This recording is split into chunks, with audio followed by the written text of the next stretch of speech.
Hey, how you doing? Justin here. Today we're going to be talking about some really super important funk concepts, and that is space, sustain, and staccato. So I'm going to be talking a little bit about how these things work and how they work together and why they're important, and giving you some practical examples, including the four little kind of grooves that I was playing there at the top, just to give you a little taster of what I'm talking about. So the first thing, space.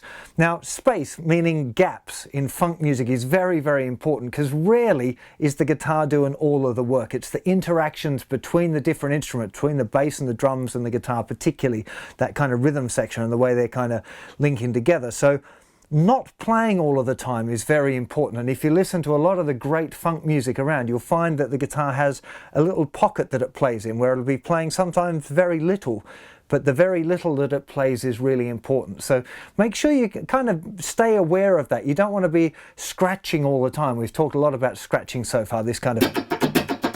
But if you do it all the time when you're playing, if you're playing any chords and you're always doing the scratching, it takes up too much of the track, and it doesn't leave space for other instruments to play parts and to lock in and to create interesting rhythmic patterns. So having space is a really, really big deal. So one thing that would be great for you to go and try out is all of the little grooves that we've looked at so far that have got scratches in them.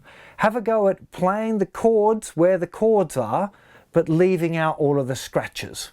Okay, so every time that if you had something that went like, what about having, instead of,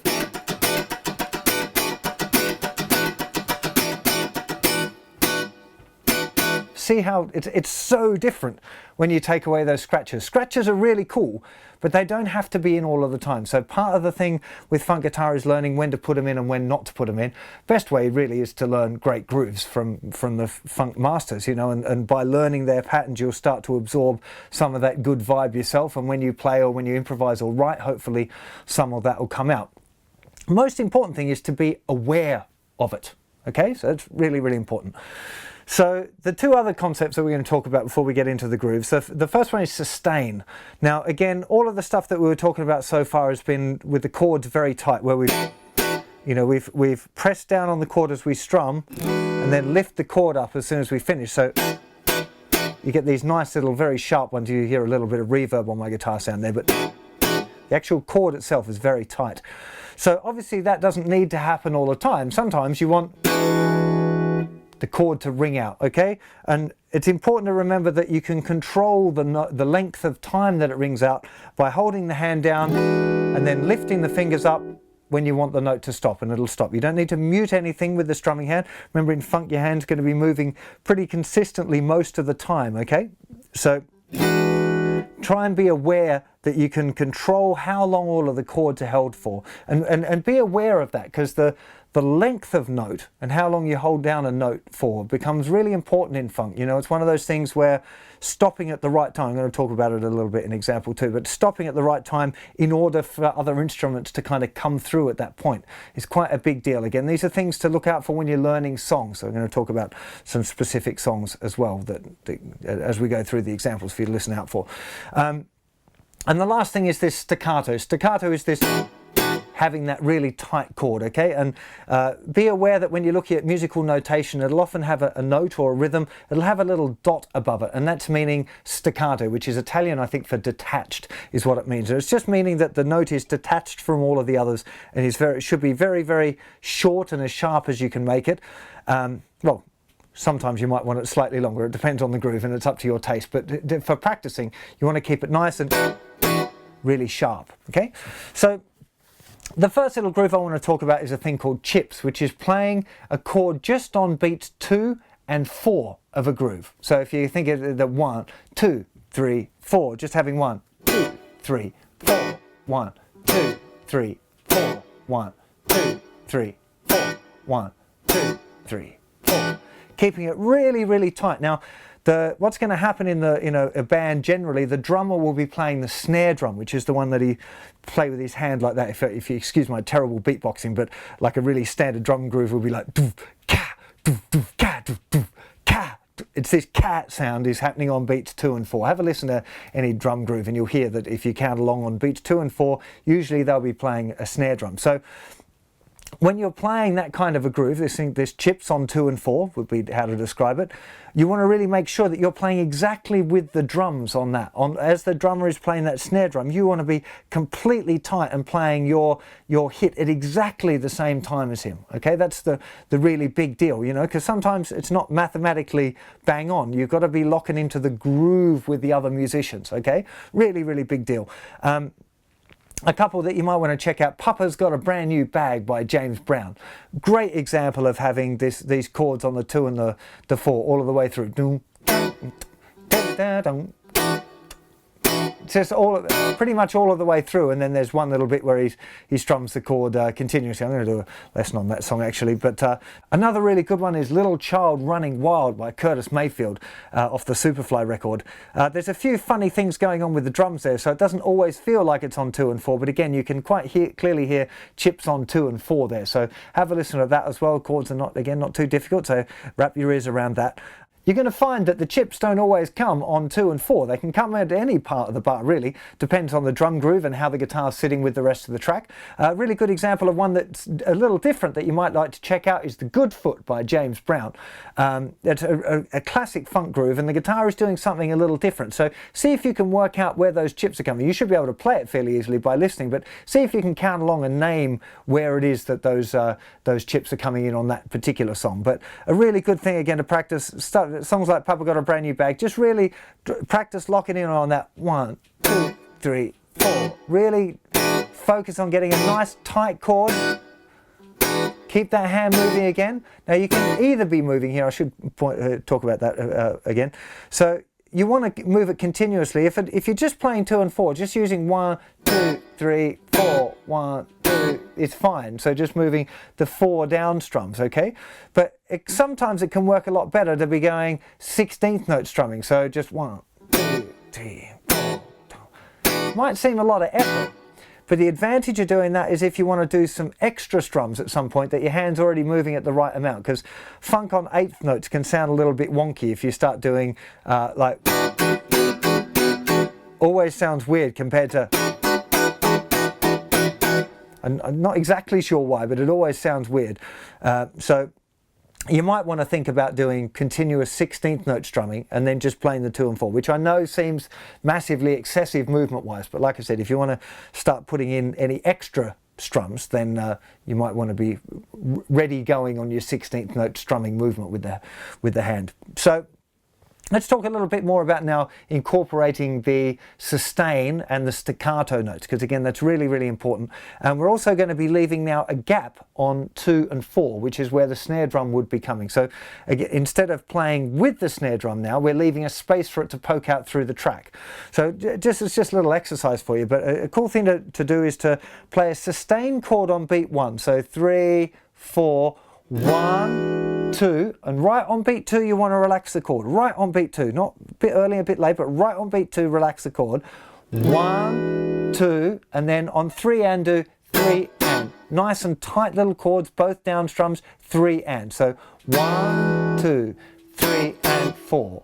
1, 2, 3 and 4. 1, 2, 3 and 4. Okay, now I'm keeping my hand moving like that. Okay, 1 E and a 2 E and a 3 E and a 4 E. 1, 2, 3 and 4. 1, 2, 3 and 4. 1, 2, 3 and 4. 1, 2, 3. Okay, that's more a kind of an exercise than a set groove, but it's a good example of this leaving a little space there on 2 and 4 for the snare drum or for another instrument or whatever. Or another guitar part. You know, there's lots of great band, average white band or whatever, where you get these, the rhythm guitar will have deliberate holes in it for the other guitar to kind of come through. It's a really, the idea of space and sustain and staccato all linking together to create these tapestries of groove is a really important thing to be kind of getting your head around. So in this third groove, and again all of the tabs for these grooves are up on the website if you want to check it out. Sometimes a lot easier to see them visually as well. This third one, we've got a sustained chord, a short chord, and we're adding a bit of scratches as well, but not all the time. So just slowly the groove, what we got for this one is this: 3, 4, 1, 2.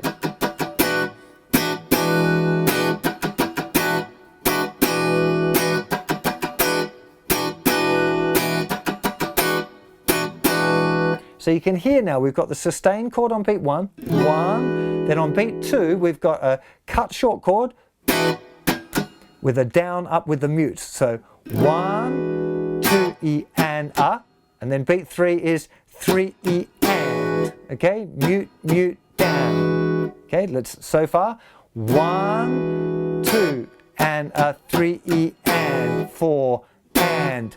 Another little short one there on the and after 4, which will be a down strum. So that whole groove now, slowly, 3, 4, 1, 2 and a 3 E and 4 and 1, 2 and a 3 E and 4 and 1, 2 and a 3 E and 4 and 1.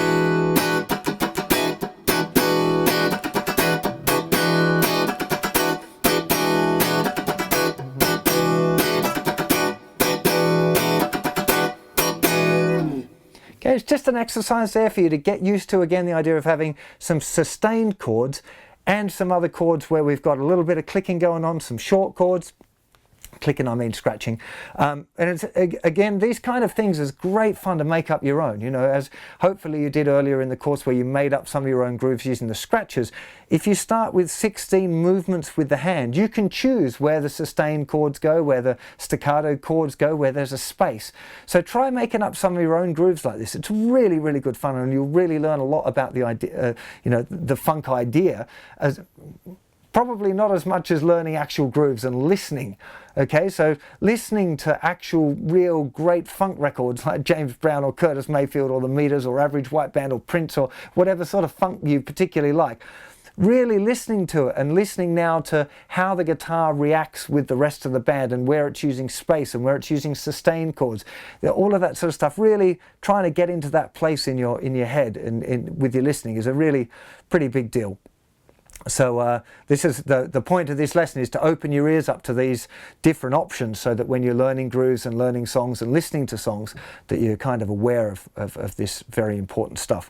And I've got one more little groove for you, which is a really nice one. It's a sustained chord. Now I'm going to use a 7 sharp 9 chord for this, but all of these work with pretty much any funk chord. I've just been using 9th chords for these so far. But the thing here is really making sure that you keep the hand moving while you're letting the chords sustain all the time and making sure that you're using the right pick direction. So we've got this little groove. It's this, 3, 4.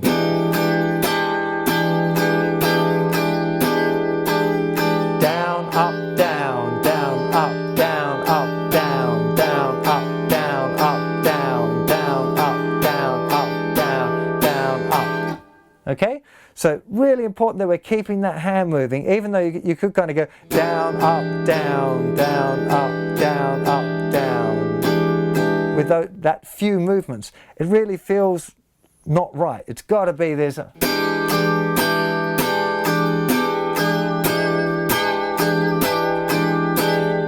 Let me give you the count for that, because it's a little bit funny on the count. Again, checking out the tab on the website with the count there will be a lot more helpful than just doing this, but let me give it to you anyway. We're going 4, 3 E and a 4 E and a 1 E and a 2 and 3 and 4 E and a 1 E and a 2 and 3 and 4 E and a 1 E and a 2 and 3 and 4 E and a down, up, down, down, up.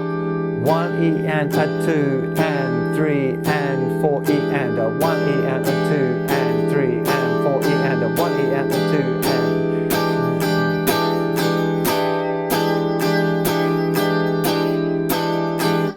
Now that's all sustained. Remember that you could choose to make them all short.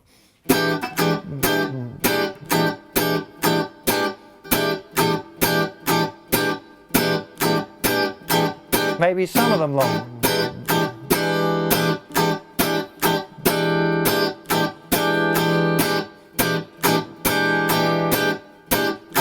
You can choose which ones are going to come out long, which ones are going to come out short. Try and develop that control, but have that as a starting point. Again, making sure that you can keep that hand moving all the time. You might choose to add some scratches in there at some point. It's really, really cool, this idea of having the options available and making the choices as to which one you play. I just want you to avoid the mistake that I made when I was learning funk guitar in my teens, of just scratching all the time. I just always, if I was playing funk, that was happening, and it's eventually I kind of got it figured out, but I was playing live for a few months like that before I realized that you know, that there was a lot of space there that I wasn't making. I wasn't making enough space for the rest of the band, you know, and as soon as I started making space, it all felt better, and I think the rest of the band enjoyed it more as well, because you could hear more, and that scratching takes up a lot of space, a lot of airways, a lot of frequencies, and it gets in the way of the hi-hat as well, the little